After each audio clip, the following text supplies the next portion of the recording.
अस्सलाम वालेकुम नाज़रीन, आप देख रहे हैं हमारा YouTube channel book of Bahria और मैं हूं मियां आमिर। और आज फिर से हमारे साथ मौजूद है मियां साहब। क्या हाल है? ठीक है बिल्कुल ठीक है आमिर साहब।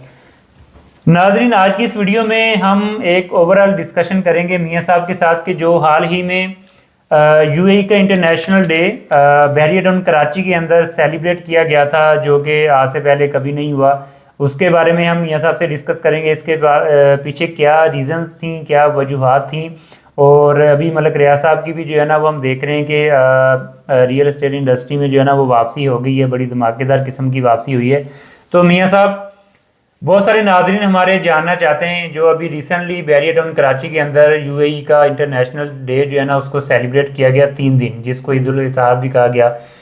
इसके पीछे क्या वजूहात हैं, क्यों सेलिब्रेट किया गया था? जी, ये फर्स्ट टाइम बेरिया टाउन में सेलिब्रेट किया गया है। जी जी इसमें तो कोई शक नहीं है। और उससे अफवाहें ने भी जन्म लेना शुरू कर दिया था। जी और मुख्तलिफ लोगों का ख्याल ये था कि शायद ये यूई के हवाले कर दिया गया है, बेरिया टाउन कराची या एमआर के हवाले कर दिया गया है। जी जी जी जी मगर ऐसा कुछ नहीं है। इसका जो मेन रीज़न था वो मलक साहब ने एक ऑनर पेश किया है, उनको वेलकम किया है अपने प्रोजेक्ट में। जी और मलक साहब ने अभी रिसेंटली उसके बाद ईद जैसे गुजरी है, इनका ये नेशनल डे था, जी जी तो उसके बाद इनका एक MOU भी साइन हो चुका है। जी। और इंशाल्लाह साउथ की तरफ ये कोई प्रोजेक्ट करने जा रहे हैं, दुबई साउथ। Dubai south. अच्छा, तो इसकी वजह से जो है ना ये बैरिया टाउन में उनका इंटरनेशनल डे को सेलिब्रेट हाँ किया गया। बिल्कुल। बहुत सारे लोग कह रहे थे इस सेलिब्रेशन से पहले भी कि बैरिया टाउन कराची जो है ना वही मार के हवाले किया जा रहा है। और जिस दिन ये सेलिब्रेशन हुई है तब तो लोगों ने ये भी बोल दिया था कि ये हवाले कर दिया गया है। तो ऐसा मतलब कि कुछ नहीं था। या देखो, 8 टावर बनाने के बाद किसी को शेयर तो हवाले नहीं कर दिया जाएगा। ये तो पूरा ये बात शेयर है। आपने अच्छी की है माशाल्लाह। अच्छा, बिल्कुल ऐसे ही है। बैरिया टाउन कराची खुद एक शहर बन चुका है अब, कराची शहर बन चुका है। बिल्कुल, एक ठीक है, न्यू कराची कहें इसको। न्यू कराची, सही है। तो मियां साहब, अभी देखा जाए मलक रियाज साहब की भी अभी वापसी हो गई है सोशल मीडिया के ऊपर भी, और ओवरऑल जो भी अभी मलक रियाज साहब जो है ना वो एक्टिविटीज़ कर रहे हैं। तो इसके पीछे क्या लगता है आपको कि बैरिया टाउन कराची की ओवरऑल मार्केट के हवाले से या ओवरऑल बैरिया टाउन कराची की क्या मतलब कि जो भी जितने भी मसले मसाइल थे वो भी इसके साथ साथ हल हो जाएंगे? जी बिल्कुल, आपने अच्छा सवाल किया। मुझे बात भी इसी पे करनी थी एक्चुअली। 2 महीने पहले हमने एक वीडियो बनाई थी। जी जी और उसमें मैंने बिल्कुल क्लियर बताया था कि बैरिया टाउन लीज होने जा रहा है। बैरिया जी टाउन बिल्कुल। में बहुत अच्छी न्यूज़ आने वाली हैं, पॉजिटिव किस्म की। ठीक है। और उस वक्त में कोई यकीन करने को तैयार नहीं था। जी बिल्कुल। यानी मुझे काफ़ी कॉल्स आई जिन्होंने कहा कि आपका ख्वाब तो अच्छा है, जी जी। मगर ये पॉसिबल नहीं है। ठीक है। तो इस तरह नहीं था, वो एक इन्फॉर्मेशन थी, एक चीज़ मैं देख रहा था, एक चीज़ जी। मालूम हो रही थी हमें कि बैरिया टाउन मलक साहब की वापसी हो रही है। ठीक है। और मलक साहब वापस हुए हैं। ठीक अभी है। आपको उसको बहुत बड़ा जो मुझे शॉक लगा या बहुत बड़ी मेरे लिए न्यूज़ है, वो मैं आपसे डिस्कस जो मैं पहले कर रहा था कि बैरिया टाउन जो दुबई में MOU साइन हुआ है, उसकी पाकिस्तान की मीडिया में हर चैनल पे न्यूज़ पे एडवर्टाइजमेंट हुई है। ठीक है। यानी मैंने पाकिस्तान में फ़र्स्ट टाइम देखा है कि एडवर्टाइजमेंट, किसी भी बिल्डर की एडवर्टाइजमेंट तो होती है, जी। मगर किसी न्यूज़ चैनल पे न्यूज़ के लिए न्यूज़ के वक्त में एडवर्टाइजमेंट हुई, मैंने फ़र्स्ट टाइम देखा है पाकिस्तान ओके। में। ठीक है। और हर चैनल ने वो जो इनकी जो सेरेमनी थी, ये प्रोग्राम था जिसमें ये सिग्नेचर हो रहा है, वो हर चैनल ने दिखाया। जी जी बिल्कुल ऐसे ही है। सोशल मीडिया के ऊपर जितने भी हमारे न्यूज़ चैनल है सबके ऊपर ये जो तकरीब हुई थी MOU साइन की, ये दिखाई गई है। सही है। अच्छा, बिल्कुल मियां साहब, हमने लीज़ के ऊपर वीडियो बनाई थी आज से 2 महीने पहले। बहुत सारे लोगों ने, और ये जितनी सारी चीज़ें अभी हो रही हैं ये कनेक्टेड हैं आपस में सारी चीज़ें। बिल्कुल बिल्कुल, ये सब क्योंकि लीज जो है ना, कोई एक पेपर का टुकड़ा नहीं है। उसके लिए पहले बहुत से प्रोसीजर से गुजरना पड़ता है ना, जी जी। फिर जाके लीज मिलती है। ठीक है। तो ये सारे उस प्रोसीजर का हिस्सा है। मलक साहब के मामला तय हो चुके हैं इस्टेब्लिशमेंट से। ओके। और वो जो केसेस के हवाले से बड़ी बातें चलती थी, वो एक पॉलिटिकल तौर पे एक जी जी। प्रेशर डाला गया था या सम टाइम के लिए। इस तरह के हर बिल्डर पे, हर बड़े आदमी के ऊपर अप डाउन आते हैं। तो ओके। एक थोड़ा सा पीरियड था ठीक मामूली है। सा। ठीक तो है। मलक साहब रिटर्न बैक हो चुके हैं। ओके, ज़बरदस्त। ये तो बड़ी अच्छी न्यूज़ है। मलिक साहब अगर वापसी होगी मलिक साहब की, तो अच्छा मियां साहब ये बताएं कि बैरियर टाउन दुबई के ऊपर भी हमने वीडियो एक बनाई थी, बैरियर टाउन दुबई के टॉपिक को लेके, और उसमें आपने बैरियर टाउन कराची की मैनेजमेंट को भी कुछ चीज़ें आपने जो है ना वो सजेस्ट की थी, मैंने सजेस्ट की थी। तो अब जबकि जो है ना वो हमने जो पहले वीडियोस बनाई थी, अब ये वाली वीडियोस भी उससे मतलब कनेक्टेड है ना, कि बैरियर टाउन दुबई आ रहा है, बैरियर टाउन कराची कोई मार्ग के हवाले या किसी और किसी डिपार्टमेंट के हवाले नहीं किया जा रहा। ये कहाँ पे लोकेशन दे रहे हैं बैरियर टाउन दुबई की जो आ रही लोकेशन?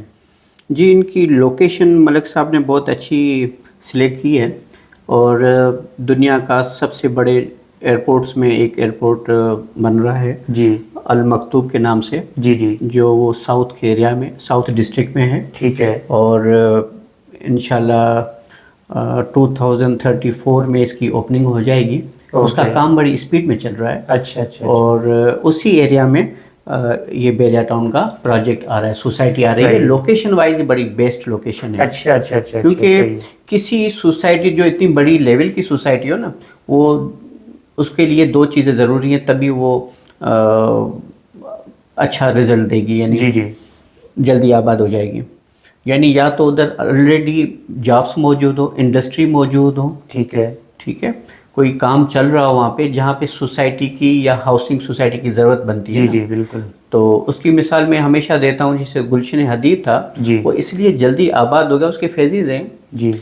फेज़ 1 था, 2 था, 3, फिर मेरान सोसाइटी, यानी बहुत सी सोसाइटियाँ बन गई हैं उधर। तो वहाँ ऑलरेडी स्टील टाउन मौजूद था, बिन कासिम था, भैंस कॉलोनी थी, इंडस्ट्रियल एरिया था। तो उसकी रिक्वायरमेंट थी लोगों की, जॉब्स लोग कर रहे थे, सिर्फ हाउसिंग सोसाइटी का बड़ा मसला था उनके पास। तो ये जहाँ पे बना रहे हैं साउथ में, वो एयरपोर्ट जो दुनिया का सबसे बड़ा एयरपोर्ट है, ठीक है, तो उधर एक बड़ी हाउसिंग सोसाइटी की ज़रूरत है। और वो मलिक साहब ने अच्छी सी ज़मीन ली है जी, ठीक है। यानी अब जो दूसरे बिल्डर आएंगे इंशाल्लाह, उधर एरिया बहुत बड़ा है, काफ़ी उधर गुंजाइश है काम की। तो मलिक साहब ने फर्स्ट में पहले अच्छा हाथ रख दिया और अच्छी ज़मीन सेलेक्ट कर ली है, और MOU दुबई मैनेजमेंट के साथ बिल्कुल हो गया, गवर्नमेंट के साथ। और अभी लॉन्च कब तक हो जाएगा, एक्सपेक्टेड कब तक है? इसका जनवरी में हो जाएगा।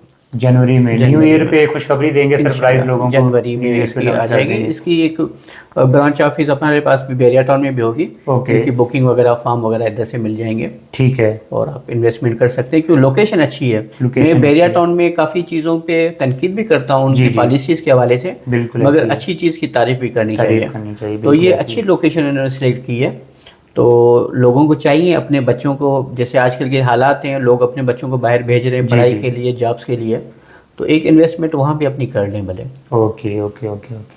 अच्छा मियां साहब, इसका बैरियर टाउन कराची की मार्केट पे कोई इम्पैक्ट पड़ेगा प्रॉपर्टी के ऊपर? जैसे कि ऑलरेडी बहुत सी प्रॉपर्टीज़ बैरियर टाउन कराची की डाउन थी और प्राइसेस काफ़ी बेहतर होना शुरू हो गई थी, तो मज़ीद कोई इम्पैक्ट इसकी वजह से आएगा? नहीं, इससे कोई ताल्लुक़ नहीं है। बैरियर टाउन पाकिस्तान में है, और पाकिस्तान के जो माशी हालात हैं, पॉलिटिकल मामला है, वो इससे असर उसका पड़ेगा, दुबई के प्रोजेक्ट से नहीं। एक सोसाइटी दुबई में, न्यूयॉर्क में, तो हमें बैरियर टाउन में फ़र्क पड़ेगा। इसका फ़र्क क्यों, पाकिस्तान में मौजूद है, और उधर पाकिस्तान के कानून लागू होते हैं, तो इसलिए पाकिस्तान के सिस्टम में चलना पड़ेगा ना। ठीक है। अभी आपको बता दूँ, मैं न्यूज़ दे दूँ कि 25 दिसंबर को इंशाल्लाह मलिर एक्सप्रेस वे का फर्स्ट फेज़ का इफ्तिताह होने जा रहा है। अच्छा, ज़बरदस्त, ये तो बड़ी पॉजिटिव न्यूज़ है। हाँ, अगर वो फर्स्ट फेज़ इफ्तिताह हो जाता है ना, तो सारा जो मशीनरी है, सारा काम पे सेकंड फेज पे चला जाएगा। अभी वो डिवाइडेड है, ठीक है। कुछ मशीनरी फर्स्ट फेज में काम कर रही है, कुछ सेकंड फेज में काम कर रही है। अब फर्स्ट फेज का इफ्तिताह हो गया, तो सारी मशीनरी, स्टाफ सारा फिर सेकंड पे आ जाएगा, ठीक है। तो इसका इफ्तिताह फिर जल्दी हो जाएगा, सही है। और आपको बताया कि मलिर एक्सप्रेस वे जो है ना, गेम चेंजर है M9 के लिए, M9 की सारी सोसाइटीज के लिए, स्पेशली बैरियर टाउन के लिए। बिल्कुल ऐसे ही है, क्योंकि आपकी कोरंगी इंडस्ट्रियल एरिया जो है ना, वो आपको फिर इधर नजर आएगा। उसकी सारी हाउसिंग सोसाइटीज इधर, यानी उनको रहाइश के लिए बड़ा प्रॉब्लम है, वो सारे इधर होगी, ऑफिस आपको इधर मिलेंगे। चले माशाल्लाह, ये तो बहुत अच्छी गुड न्यूज़ है। मियां साहब बहुत शुक्रिया आपका। जी तो नाजरीन, मियां साहब ने बता दिया है। बहुत सारे लोग हमसे क्वेरीज कर रहे थे कि यूएई का international day barrier town Karachi में थोड़ा सा आप फिर कंटिन्यू कर लीजिएगा। जी, इसमें 16 दिसंबर को इंशाल्लाह मार्कअप के हवाले से भी न्यूज़ आ जाएगी कि वो भी मार्कअप कम होने जा रहा है। जी। कहने कहते हैं कि 2% यानी 1.5% तक ये कम हो जाएगा मार्कअप। ओके, ज़बरदस्त। 16 दिसंबर से मार्कअप का भी हो जाएगा, 25 दिसंबर को इफ्तिताह हो जाएगा मलिक एक्सप्रेसवे का। जी जी। तो मैं इसका लिए बड़ा पॉजिटिव, जनवरी बहुत अच्छा है। मतलब 2025 आप ये कह लें कि रियल एस्टेट इंडस्ट्री के लिए बहुत प्रोडक्टिव होगा, इंशाल्लाह ताला पॉजिटिव होगा। इंशाल्लाह। अभी भी आप देखें सौदे तो चल रहे हैं, मार्केट बेहतर होगी काफ़ी। अभी चीज़ मिलती भी नहीं है। बिल्कुल ऐसे ही है, सारी चीज़ें या तो होल्ड हो चुकी हैं या रेट्स हाई हो चुके हैं, बिल्कुल ऐसे ही है। जी तो नाज़रीन, ये थी हमारी आज की वीडियो, और मियाँ साहब ने हमें जो है ना वो बता दिया है। जो लोग कह रहे थे कि यार इंटरनेशनल डे को सेलिब्रेट किया गया है, इमार के हवाले कर दिया गया है या कुछ भी, वो ऐसी कोई न्यूज़ नहीं थी। हम तो ऑलरेडी आपसे कह रहे थे ऐसा कुछ भी नहीं होने वाला। और हमने आपको ये भी बताया था कि बहुत जल्द मलिक रियाज साहब जो है ना वो दुबई भी लॉन्च करने वाले हैं, जो कि MOU साइन हो गया है, काम शुरू कर दिए गए हैं दुबई साउथ के अंदर। उसके ऊपर हमारी वीडियोज़ आती रहेंगी इंफॉर्मेशन के हवाले से बहरिया टाउन दुबई के ऊपर। तो बहरिया टाउन कराची से रिलेटेड जो भी हमारे पास इंफॉर्मेशन होती है हम कोशिश करते हैं कि हम आप तक पहुंचाते रहें। तो ये थी हमारी आज की वीडियो। अपना बहुत सारा ख्याल रखिएगा, हमें दुआओं में याद रखिएगा। अल्लाह हाफिज़।